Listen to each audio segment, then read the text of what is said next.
हरे कृष्ण। देखिए 28 तारीख मंगलवार का दिन है और इस दिन वैशाख मास के शुक्ल पक्ष की द्वादशी है। महाराज, इस द्वादशी की इतनी अद्भुत महिमा है कि आप लोग सुनेंगे तो इस द्वादशी का व्रत किए बिना नहीं रहेंगे। इस द्वादशी को शास्त्रों ने नाम दिया परशुराम द्वादशी और इस बार 2026 में इसी दिन भौम प्रदोष व्रत भी बन रहा है। मंगलवार का दिन है ना, तो प्रदोष व्रत भी है, तो भौम प्रदोष व्रत का संयोग भी बन रहा है। तो इससे हमको कैसे लाभ लेना है, कर्जे से हमको कैसे मुक्त होना है और करोड़ों करोड़ों गुना पुण्य हमको कैसे अर्जित करना है, ये आपको मैं एक कहानी सुनाऊंगा। इस कहानी को आप लोग ध्यान से सुनिएगा तो आपको पूरा समझ में आ जाएगा। ये पौराणिक कहानी है। प्राचीन काल में कश्मीर देश में देवव्रत नाम के एक ब्राह्मण रहते थे।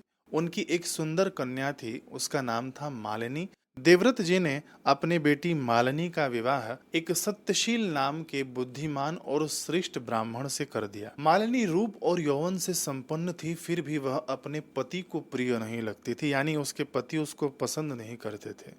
उसका पति हमेशा उससे द्वेष रखता था और निष्ठुर बना रहता था उसके प्रति। इस बात से क्रोधित होकर और पति को वश में करने की लालसा से मालिनी ने उन स्त्रियों से पूछा जिन्हें उनके पतियों ने पहले से ही छोड़ दिया था, यानी उनका त्याग कर रखा था।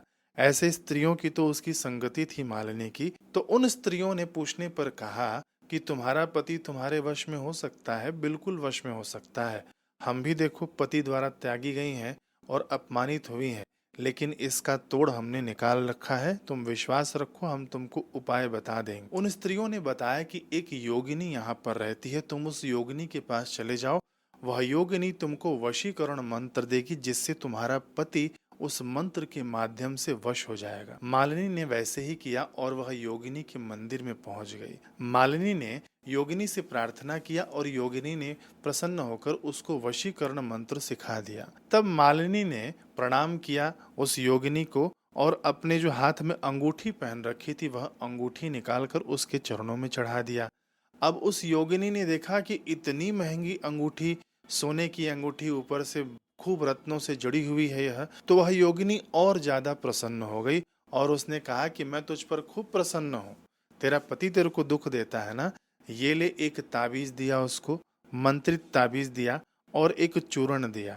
पहले वशीकरण मंत्र तो दिया ही था, अब ताबीज भी दिया और चूर्ण भी दिया। और उसने कहा कि ये चूर्ण तू अपने पति को खिला देना, ताबीज तू अपने गले में पहन लेना और जो मंत्र दिया है उसका जप कर लेना। ये वशीकरण मंत्र है, केवल तेरे पति को ही वश नहीं करेगा, तो जिस भी पुरुष को वश करना चाहती है वह पुरुष तेरे वश में हो जाएगा। देखिए यही अंतर है किसी तांत्रिक के पास जाने में और यही अंतर है किसी संत के पास जाने में। संत के पास जाएंगे ना तो वो हमको जीवन का रहस्य सिखा देंगे कि इसमें कुछ नहीं रखा है, यह सब स्वप्न है ना, ये संत हमको सिखाएंगे। लेकिन यही कहीं हम तांत्रिक के पास चले जाते हैं ना, तो इसको कैसे वश करना है, उसका कैसे बिगाड़ना है, उसका कैसे नुकसान कर देना है, यही बातें प्रायः देखने और सुनने को मिलती हैं। और अंतोगतवा उनकी तो दुर्गति होती है, जो उनके पास जाते हैं ना उनकी भी दुर्गति हो जाती है। देखिए भगवान तो घोषणा कर रहे हैं गीता में कि माम एकम शरणम व्रज, यानी मेरे ही शरण तू आ जा अर्जुन। ये अर्जुन के लिए उपदेश नहीं है, ये हम सभी के लिए उपदेश है। लेकिन हम भगवान को छोड़कर अन्य अन्य की जगह पर भागते हैं। हम संसार की इच्छा लेकर भागते हैं ना। भगवान की इच्छा हो तो भगवान के पास भागेंगे, गुरु के पास भागेंगे। तो यही अंतर है। ये समझाने के लिए मैंने आपको बताया कि इस प्रकार से योगिनी ने उसे शिक्षा दी और वह स्त्री मालिनी चले गई। अपने पति को उसने वह चूर्ण खिला दिया। अब देखिए उसके पति को जैसे ही उसने चूर्ण खिलाया ना, उसकी बुद्धि भ्रष्ट हो गई। इस मंत्र का वह जप करने लगी, वशीकरण मंत्र का, तो और पति उसके वश में हो गया। लेकिन देखिए कोई भी व्यक्ति है ना, आपके प्रति रुझान कब रखेगा? क्यों? क्योंकि आप उससे मजबूत हो जाएंगे तब रुझान रखेगा। चाहे शारीरिक रूप से मजबूत हो जाएं, चाहे बौद्धिक रूप से मजबूत हो जाएं, चाहे वित्त के मामले में आप मजबूत हो जाएं। तो जो चूर्ण था ना, उस पति ने जब खाया तो उसको ना क्षय रोग हो गया, यानी खूब दुबला पतला हो गया। टीबी की बीमारी उसे पकड़ ली है ना। अब जब टीबी की बीमारी उसे पकड़ ली तो मनोबल ऐसे ही उसका डाउन हो गया है ना। जब कोई रोग पकड़ता है, जब हम लोग बीमार होते हैं ना, तो हमारा मनोबल ऐसे ही नीचे होता है, डाउन हो जाता है। ऐसे ही उसका भी हुआ। अब पूरा निर्भर अपने पत्नी पर रहने लगा। कुछ भी काम करना हो, करवाना हो तो पत्नी को आज्ञा करे कि ये कर दो, मैं खूब असहाय हूँ। ऐसे करते करते पूरा पराधीन हो गया अपने पत्नी के ऊपर। अब उसके पति का शरीर तो खूब कृशकाय हो गया, पतला दुबला हो गया। जो पहले खूब सुडौल और सुंदर दिखता था, अब वह उतना सुंदर नहीं दिख रहा था। तो क्या किया, मालिनी के पास तो वशीकरण मंत्र था ही, तो अन्य नगर के जो अच्छे अच्छे सुंदर युवक थे उनको भी वश करने का इस मंत्र से इसने प्रयास किया, और वह युवक सब वश में आए भी उसके। ठीक, अब एक दिन इसका पति कहता है, मालिनी का पति कहता है कि यदि मेरा ठीक से इलाज नहीं हुआ तो मुझे लगता है कि मेरे प्राण छूट जाएंगे। तो ये सुनकर ना मालिनी खूब घबरा गई। घबरा क्यों गई? इसलिए नहीं कि मेरे पति से वियोग हो जाएगा मेरा, नहीं नहीं, इसलिए नहीं घबराई थी। वह यह सोच सोच कर घबराने लगी कि यदि मेरे पति का शरीर नहीं रहेगा तो मुझे इस श्रृंगार से यह समाज वंचित कर देगा। है ना, देखा होगा आप लोगों ने विधवा को कैसे वस्त्र पहनने पड़ते हैं, वस्त्र आभूषण सारे निकालने पड़ जाते हैं, गहने जो भी पहने हुए हैं, श्रृंगार की मनाही हो जाती है। तो इस कारण से मालिनी डर गई कि यदि इसको कुछ हो गया तो मुझे तकलीफ हो जाएगी। तब मालिनी फिर से भागी भागी उस योगिनी के पास गई कि ऐसी ऐसी बात है। वो तो कहता है कि मैं मर जाऊंगा, मेरे को अब ये सहन नहीं होता है। मालिनी ने यह चूर्ण फिर से अपने पति को खिलाया। उसके पति को जो पीड़ा हो रही थी तनिक कम हुआ, पूरा खत्म नहीं हुआ, तनिक कम हुआ, और यह अपने व्यभिचार में फिर से लग गई। अब कुछ समय बीतता गया। देखिए, शरीर तो मरण धर्मा है ही है। जो भी चीज वस्तु इस संसार में है ना, वह सब नष्ट होने के लिए ही है। कोई भी चीज वस्तु शाश्वत नहीं है। जी हाँ, हनुमान जी हैं, चिरंजीवी हैं, शाश्वत नहीं है। एक परमात्मा ही शाश्वत है, जो हनुमान जी में भी चमक रहा है, जो राम जी में भी चमक रहा है, जो हम में और आप में भी चमक रहा है, वही शाश्वत सत्य है। ठीक है, वही रहता है और उसी से सब उत्पन्न हो आता है। तो कहने का अभिप्राय यह है कि शरीर तो मालिनी का भी है और उसके पति का भी है। समय पाकर उसके पति के हड्डियों में कीड़े पड़ गए और उसी से उसका शरीर छूट गया। और मालिनी का भी जब शरीर छूटा तब इसको नरकों की यातना भोगनी पड़ी। वर्णन आता है स्कंद पुराण में कि 15,000 वर्षों तक मालिनी को तांबे के कड़ाहे में खौलते हुए तेल में उबाला गया नरकों में। नरकों की यात्रा कैसे होती है, कैसे यमदूत घसीट कर ले जाते हैं, इसके ऊपर मैंने वीडियो के 3 या 4 भाग बनाए हैं। आप उसे जरूर देख लेना खोजकर, ताकि आप भी सचेत हो जाएं कि नरक की यात्रा होती कितनी कष्टमय है। खैर, मालिनी को 15,000 वर्षों तक कड़ाहे में तपाया गया और फिर उसके बाद बार बार कुतिया का जन्म उसको दिया गया। जी हाँ, 100 बार उसको कुतिया का जन्म मिला। और जब भी उसको कुतिया का जन्म मिलता ना, उसके अंदर उसका कान कटा हुआ रहता, पूंछ कटी हुई रहती, पैर में कुछ तकलीफ रहता, कुछ कीड़े पड़े रहते। इस प्रकार से उसका जन्म होता था। खूब कष्ट भोगती रही वह। फिर आखिरी में वह कनकटी नक्कटी कुतिया बनकर फिर से पैदा हुई एक ब्राह्मण के दासी के यहाँ पर। ब्राह्मण का नाम था पद्म बंधु, ये नाम आप लोग याद रखना। ठीक है, पद्म बंधु ब्राह्मण के दासी के यहाँ पर इस कुतिया का जन्म हुआ और वह कुतिया वहीं पर रहने लगी। 30 वर्षों तक वह कुतिया उसी अवस्था में रही। सर पर कीड़े पड़े हुए हैं, कान कटे हुए हैं, पूंछ कटी हुई है, हाथों में पैरों में, यहाँ तक कि उसके योनि में यानी मूत्र द्वार में भी कीड़े पड़ गए थे। ऐसे कुतिया ने 30 वर्ष तक वहीं बिताया। दैववश कुछ कर्मों का फल रहा होगा, कभी उसने किसी जन्म में थोड़ा सा सत्कर्म किया होगा, तो उसी सत्कर्म के प्रभाव से क्या हुआ कि वैशाख मास के शुक्ल पक्ष की द्वादशी पड़ गई। और इस दिन पद्म बंधु के पुत्र गए थे नदी में स्नान करने। सूर्योदय से पहले स्नान करके वापस लौट रहे थे। रास्ते में तो कीचड़ लग ही जाता है पैर में। पहले तो डांबर के रोड नहीं हुआ करते थे ना, मिट्टी हुआ करती थी। तो वह आकर अपना पैर धोने लगे और गीले वस्त्रों सहित ही आए थे। तो वह जो वस्त्रों का जल टपका कुतिया के ऊपर, वह जल का वस्त्र गिर गया। फिर जो उन्होंने पैर अपने धोए तो वह जल भी कुतिया को स्पर्श कर गया, जिससे उसका पाप भी नष्ट हो गया। देखिए महाराज, वैशाख मास के शुक्ल पक्ष की द्वादशी यदि जाने अनजाने में भी एक कुतिया के ऊपर यह जल लग जाता है स्नान का, तो वह भी पवित्र हो जाती है, उसके भी पाप खत्म हो जाते हैं। तो यहाँ पर जानबूझकर जो करे, जो समझ कर करे कि हम द्वादशी का स्नान कर रहे हैं प्रातः सुबह उठकर सूर्योदय से पहले, तो उसकी कितनी अच्छी सदगति होगी। जब कुतिया के तनिक पुण्य बढ़े तो पहले के जमाने में ऐसा हुआ करता होगा कि पशुओं की भाषा मनुष्य समझ लेते होंगे। वह कुतिया कहती है कि हे मुने, मेरी आप रक्षा करो।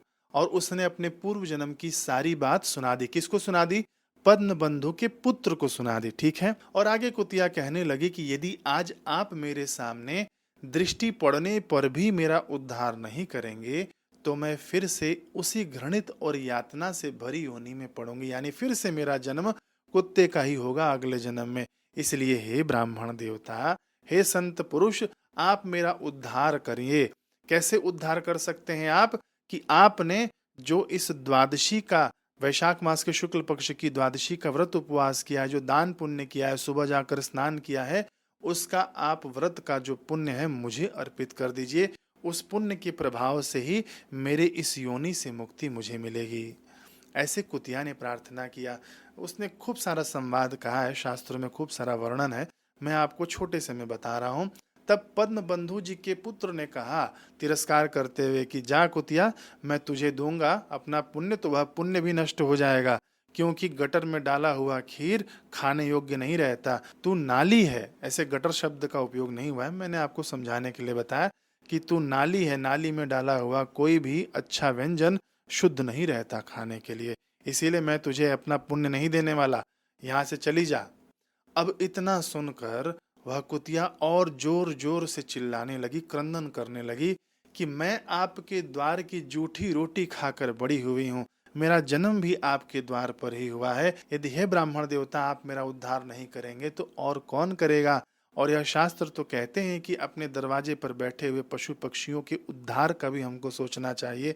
ऐसे खूब वह संवाद करने लगी, खूब क्रंदन करने लगी। फिर भी पद्म बंधु के पुत्र नहीं माने, लेकिन पद्म बंधु जी अंदर घर में बैठे बैठे ये सब सुन रहे थे। बाहर आए पद्म बंधु और उन्होंने कुतिया से पूछा कि तुझे क्या चाहिए। तब कुतिया ने उनसे भी यह सब कह सुनाया। कुतिया कहती है कि द्वादश्याम उपवासेन त्रयोदश्याम तो पारणात् यत् फलम स्यात्। हे ब्राह्मण देवता, मुझे वही फल चाहिए कि जो आप द्वादशी को व्रत करेंगे, त्रयोदशी में पारण करेंगे, जो आपने स्नान किया है उसी का मुझे बस पुण्य फल चाहिए और कुछ नहीं चाहिए, यत् फलम, और इसी से मेरी निश्चित ही मुक्ति हो जाएगी। हे दीन वत्सल, देखिए कुतिया कह रही है, कुतिया को इतना ज्ञान है, कहीं न कहीं वह सुनी होगी, उसको जानकारी होगा।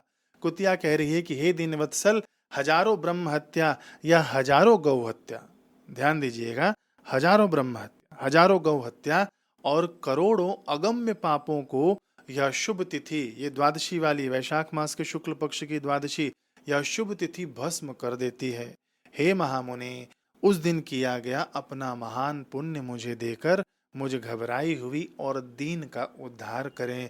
हे नाथ, मेरा उद्धार करें। ये कुतिया प्रार्थना कर रही है। ब्रह्म हत्या सहस्रम व गो हत्या ना सहस्रकम अगम्यानांच कोटिश्च दहत्येव शुभा तिथि। ब्राह्मण देवता कहते हैं कि यह कुतिया जो मांग रही है उसे दे देना चाहिए। पुत्र, तुमको ऐसा इस कुतिये से व्यवहार नहीं करना चाहिए। देखो पुत्र, चंद्रमा, सूर्य, वायु, रात्रि, अग्नि, जल, चंदन, वृक्ष, सज्जन पुरुष हमेशा परोपकार में ही लगे रहते हैं। सूर्य आपसे कोई फीस नहीं मांगते, चंद्रमा आपसे कोई फीस नहीं मांगते।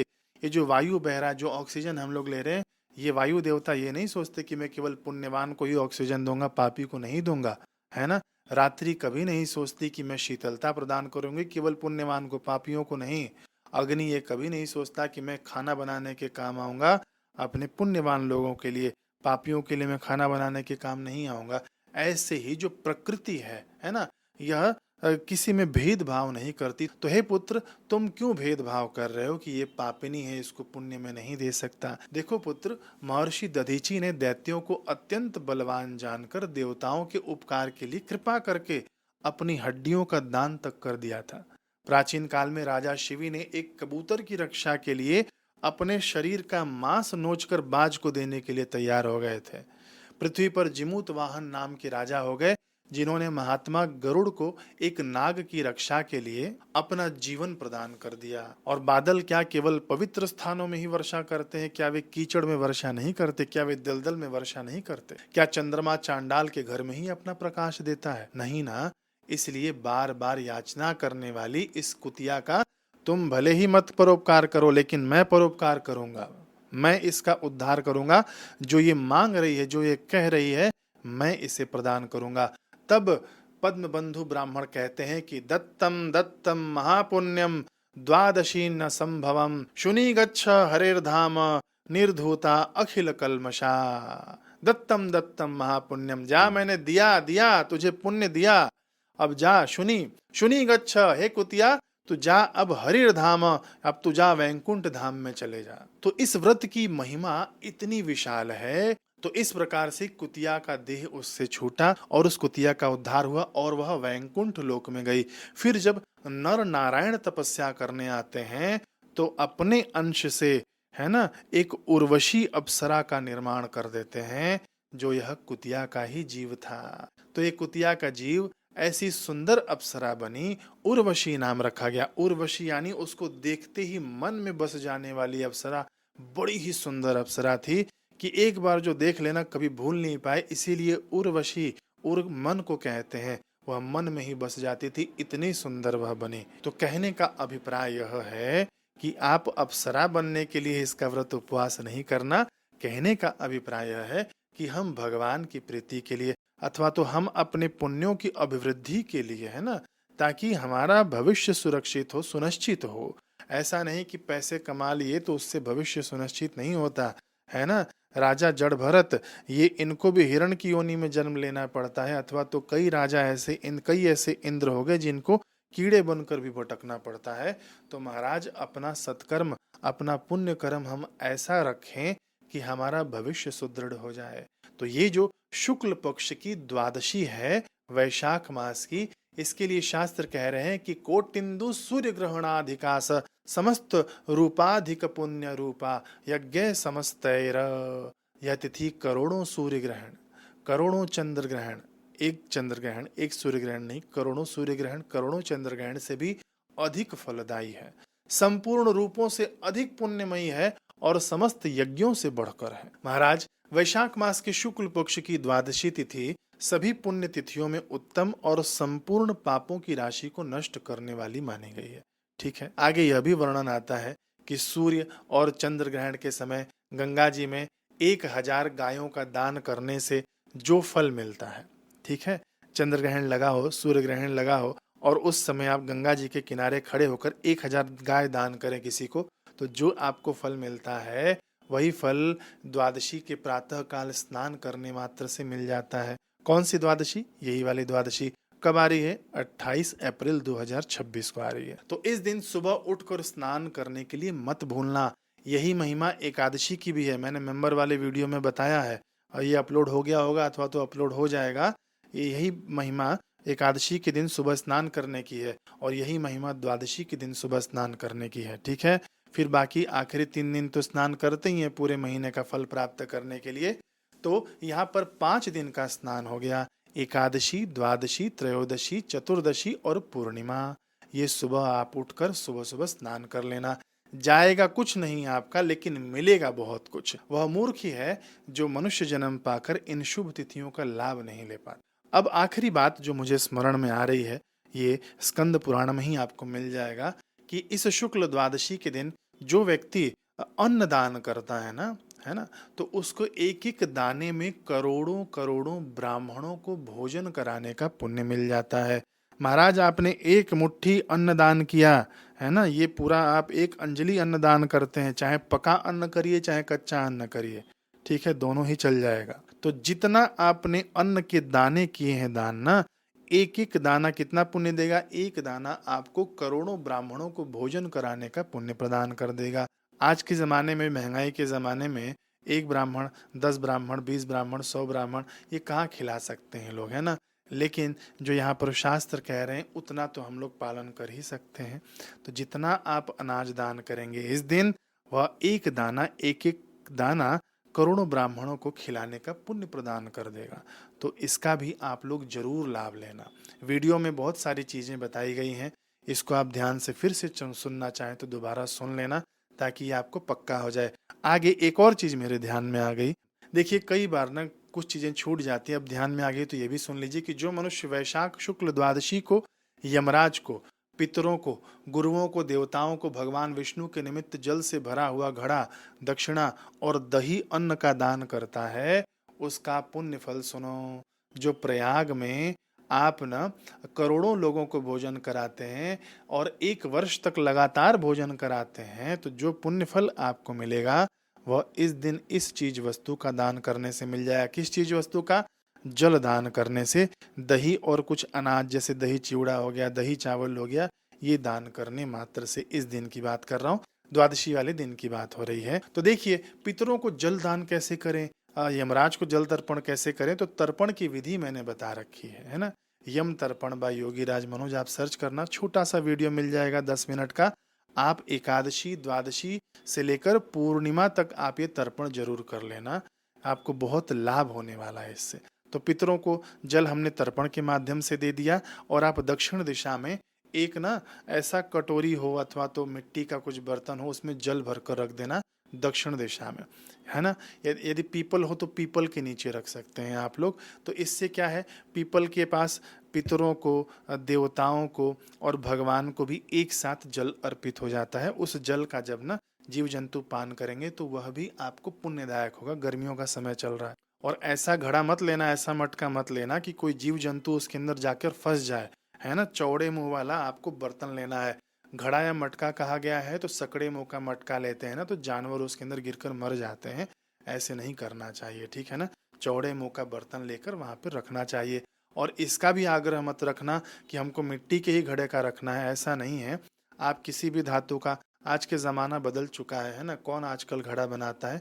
नहीं मिलता हो तो प्लास्टिक का बर्तन ही रख देना, ताकि जीव जंतु आकर रोज वहां से पानी पी सके। इन गर्मियों में रोज उसके अंदर पानी भर सके तो भर देना, ठीक है। यहाँ पर कुछ फलों के दान की भी महिमा स्कंद पुराण में मिलती है कि जो गन्ना, आम, अंगूर, ककड़ी, खीरा आदि का जो ठंडे चीजों का अथवा तो जो ऋतु फल है उसका जो दान करता है, उसके 100 पीढ़ियों तथा वंश परंपरा नष्ट नहीं होती है, यानी खूब फलित फूलित होते हैं। ये द्वादशी के दिन की ही बात मैं आपके आगे बता रहा हूँ। फिर आगे शास्त्र कहते हैं कि माधवे तो सिते पक्षे। माधवे क्या है? ये वैशाख मास को माधव मास कहते हैं, ठीक है। तो माधवे तो सिते पक्षे, सिते पक्षे क्या है कि शुक्ल पक्ष, ठीक है। तदक्षय फलम लभेत, इसके अंदर जो भी आप कार्य करेंगे वह सब अक्षय फल देने वाला हो जाता है, यानी ऐसा फल, ऐसा पुण्य जो कभी नष्ट नहीं होगा। ऐसे पुण्य की कमाई आप कर लेंगे। तो बस मुझे लगता है वीडियो खूब लंबी हो गई होगी। बाकी जाते जाते आखिरी बात सुन लेना कि इस दिन ना भौम प्रदोष व्रत भी है। तो देखिए आप ना द्वादशी का व्रत भी कर लेना, इसके साथ आपका भौम प्रदोष व्रत भी हो जाएगा।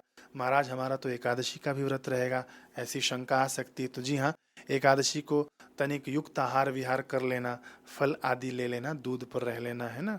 उपवास का कुछ ले लेना एकादशी वाले दिन। फिर द्वादशी के दिन भी यदि जो लोग कर सके करिएगा, जो लोग नहीं कर सकते हैं तो स्नान कर लेना, दान पुण्य कर लेना। यदि आप लोग व्रत उपवास कर सकते हैं द्वादशी वाला, तो लाभ इसके अंदर ये है कि द्वादशी का तो व्रत होगा ही आपका, साथ में भौम प्रदोष व्रत भी शामिल हो जाएगा। तो दो दो लाभ आपको मिल जाएगा। पारण कब करना है आपको? द्वादशी वाला अथवा तो भौम प्रदोष वाला 6:51 के बाद आपको उसी दिन 28 तारीख को ही पारण कर लेना है। त्रयोदशी लग जाएगी उस दिन, ठीक है। फिर आपको भौम प्रदोष व्रत है तो सुबह में क्या करना ना, जिनके ऊपर भी सर पर कर्जा हो वे लोग क्या करना कि एक लोटे में जल लेना, सिंदूर डालना, लाल पुष्प डालना और पृथ्वी देवी को वह जल अर्पित कर देना और प्रार्थना करना कि हे पृथ्वी माता, मुझे इस कर्जे से मुक्ति पाने का उपाय सुझाइए। दैवी सहायता मिलती है इससे, ठीक है। प्रदोष व्रत है तो शाम को तो पूजन करेंगे ही, शिव जी का पूजन कर लेना, भगवान विष्णु जी का पूजन कर लेना, खूब लाभ लेना। यदि वीडियो दोबारा देखना पड़ जाए तो दोबारा देखना, लेकिन एक भी लाभ से वंचित मत रहना, ठीक है। मुझे पता है कि इस वीडियो में कुछ कुछ शंकाएं आएंगी अथवा तो मुझसे कुछ छूट गया होगा जो आप लोगों को पूछना होगा।